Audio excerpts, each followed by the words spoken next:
Walking into Wildwood Grove here, there has been a ton of progress made in the last couple of weeks that I wasn't here on Big Bear Mountain. Dollywood's new for 2023 Vekoma family multi-launch. So let's check that out. One of the most exciting things you'll see coming into Wildwood Grove is they have a crane now. This ride's not super tall, so it's probably the tallest crane you'll see on the site, but it is there and they've gone vertical. So we'll get over there in a second. There's the Big Bear Mountain site when you first approach where the little turnaround will be here. And you can see pretty much, I think all the footers are pretty much done now. That is where the water feature, waterfall splashdown thing is going to be. And you can see that they've made a lot of progress on that back concrete wall, and there's a bit more structure going on there. It's hard to see in there to see any of the plumbing or anything, but they've also pretty much completely finished this new building over here that I didn't know what it was. But I think it's actually appears it's like some kind of pump house, a water purification system or something to power that water feature, because it's going to have a waterfall and a water jet that splashes as trains go by. So I think that's what this building here is for. You can see those footers all the way up the hill. I think the turnaround's all the way behind that building. So that'll be pretty awesome. Get a little bit more around the corner here. You can see there's a lot of what I assume to all be electrical work going on there. Some of that might be plumbing, but I think it's mostly electrical. So it's good to see progress being made on all of that and some more conduits ready to go in there. I'm interested where exactly the final path will go here.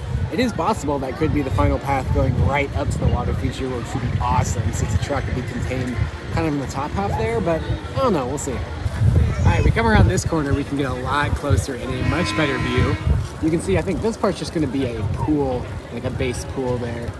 And the actual ride's gonna run through the cave back there, and the splash will be in there somewhere. We can't really see from any kind of angle here. Can't really get any more elevation than this to see down in there, but this all was just like a dirt grass hill before, so it'll be nice to finish off Wildwood Grove scenery-wise and have this waterfall feature here. It'll probably still be a while before we see any of the rock work going in, and definitely be a while before they actually fill up the water and start testing any of the water features, but some progress being made on that structure there.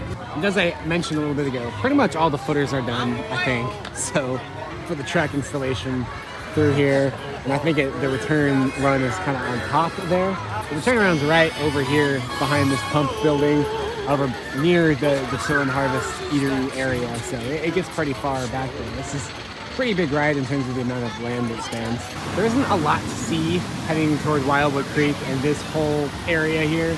I would say that erosion retention barrier has been there, and just a lot more footers laid all through here.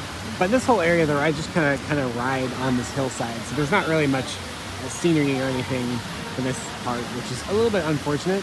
Maybe they'll surprise us and put some stuff in, but it is looking like it'll just be the track. But right now, just some more footers poured, so nothing terribly exciting. They haven't started track installation over here yet. And it's the exact same deal as we get closer here, just the footers poured, which is exciting, but the way the footers are scattered, it's hard to tell exactly where the ride track's going to go. I know it's going to crisscross itself a lot over here, but the hill is going to be pretty barren when it opens, it looks like, but hopefully it won't take too long for the grass to start growing in. Or maybe they'll plant some, I don't know. I doubt it. It'll probably just be pretty barren when it opens, but we shall see.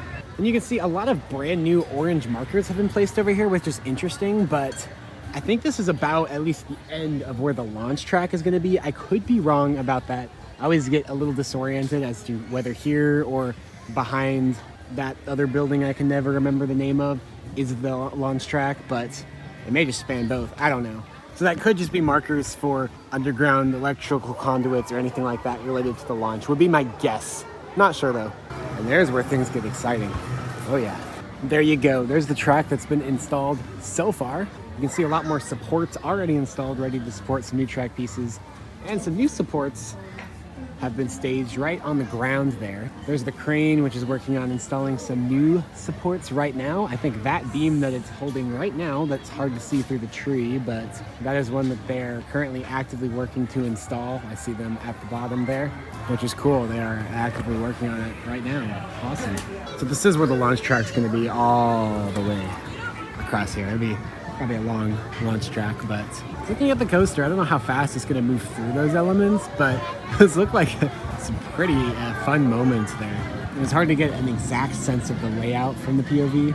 I do have a layout map online, but I almost don't want to study it too hard. It's almost more fun just to kind of see how this thing is looking as it's being installed. But you can barely see the end corner of the track there, so this is what they've done so far. But still pretty impressive considering that they didn't even have supports on site when I was here two weeks ago. Now we can see stuff without actually going over the fence there. There's the crane they got here. And there are supports that are waiting for track now. I think that is either the tallest point or pretty close to the tallest point on the ride when it comes over that second launch. So pretty cool to see there. Typically with roller coaster construction, they start with the tallest points of the ride and work their way down. With a smaller ride like this, that's not as important. Usually they do that because big cranes are expensive to rent. And so you do the tallest points first so you can have the crane as least time as possible, save yourself some money, get rid of the crane and finish the rest that you don't need the crane for. But this is all pretty short, so I don't really know if that's as necessary.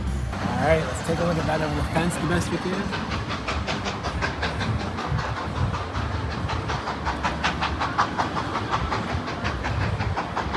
can probably see way back there, there's a lot more track stickers than last time I was here. Probably be able to see that much better from the train, which hopefully we'll be able to get on in just a minute here. Yeah, this is all just that spaghetti bowl section after the second launch before the return to the station. I'm just very excited to see that track go in, and it looks really good, I think. It's gonna be a very visually impressive ride. Dollywood usually doesn't go for bright colors with their roller coaster tracks. This is definitely fun to see. Okay, everyone, look over to your left. Take it off. Alright, I'm voicing over this part after the fact, obviously, because good luck being able to hear anything I would have been saying over the train. Train's very, very noisy. Fun, but noisy. Also, apologize for the background noise here. The AC in my apartment is very noisy. And yes, I am running my AC in November because for some reason it's been like literally in the 80s this week in Knoxville. Don't know what's up with that, but 80 degree in November, I guess that's the new normal. Anyways, as we pass through the outer edges of Wildwood Grove here and past this last fence blocking off Dragonflyer's little final turnaround area, you'll get a glimpse at this crossing gate of the entire construction site, which is actually probably the best view we have of it right now.